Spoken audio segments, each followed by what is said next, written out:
താങ്കളൊന്ന് തുടരണമെന്ന് അഭ്യർത്ഥിക്കുകയാണ്. Shrimati K K Rama telephone line Shrimati K K Rama MLA telephone ലൈനിൽ ചേരുന്നുണ്ട്. ശ്രീമതി കെ കെ രമ, ഇതിലിപ്പോൾ ദൃശ്യങ്ങൾ എല്ലാ മാധ്യമങ്ങളും നൽകുന്നുണ്ട്. A അശോകനും ഒപ്പം സുധീർ കുമാർ പൊയിലൂരും ഈ മരിച്ച വീട്ടിലേക്ക് പോകുന്നതിൻ്റെ ദൃശ്യങ്ങൾ.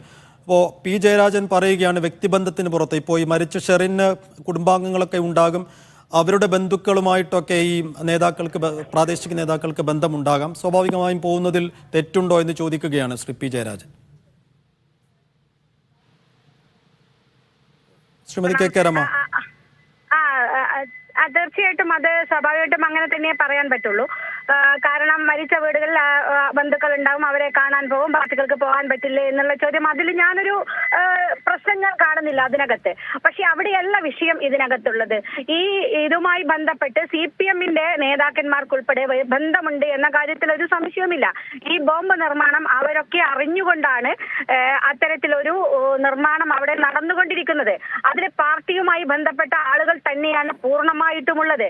ഇപ്പോൾ TP കേസിലെ ഏറ്റവും അവസാനം ശിക്ഷിക്കപ്പെട്ട ജ്യോതി ബാബുവിന്റെ ഉൾപ്പെടെ അടുത്ത ആളുകൾ അതിനകത്തുണ്ട്. ഇപ്പൊ പിടികിട്ടാതെ ഇരിക്കുന്ന ആളുകളുടെ ഒരു പ്രധാനി അദ്ദേഹത്തിന്റെ ഒരു ക്രഷറിന്റെ മാനേജറാണ് എന്നാണ് അറിയാൻ സാധിക്കുന്നത്.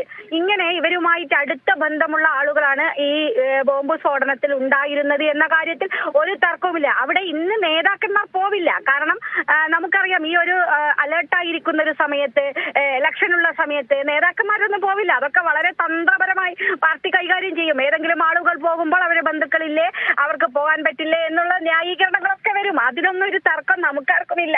അപ്പൊ ഇത് കഴിഞ്ഞ കുറച്ച് ഇതൊക്കെ കെട്ടടങ്ങി കഴിഞ്ഞാൽ നമുക്കറിയാം ഇവർ അവിടുത്തെ രക്തസാക്ഷികളായിരിക്കും.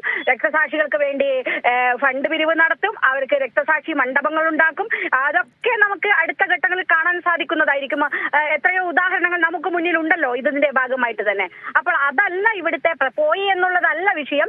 ഈ ബോംബ് നിർമ്മാണം, ഇവരെന്തിനാണ് ബോംബ് ഉണ്ടാക്കിയത്, അതാണ് പറയേണ്ടത്. ഇപ്പോഴും ഈ ഒരു സാഹചര്യത്തിൽ എന്തിനാണ് ബോംബ് നിർമ്മിക്കുന്നത്? ബോംബ് ഒരാളുടെ വിശപ്പ് മാറ്റുന്നതല്ലല്ലോ, ഒരാൾക്ക് വിഷുക്കൈനീട്ടം കൊടുക്കാനല്ലല്ലോ ബോംബ് ഉണ്ടാക്കുന്നത്.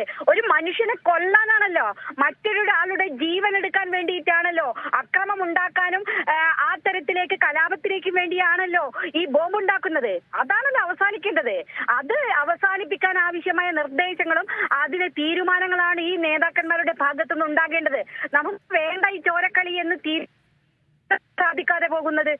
അവിടെയാണ് ഈ വിഷയത്തിന്റെ ഏറ്റവും പ്രാധാന്യമുള്ളത്.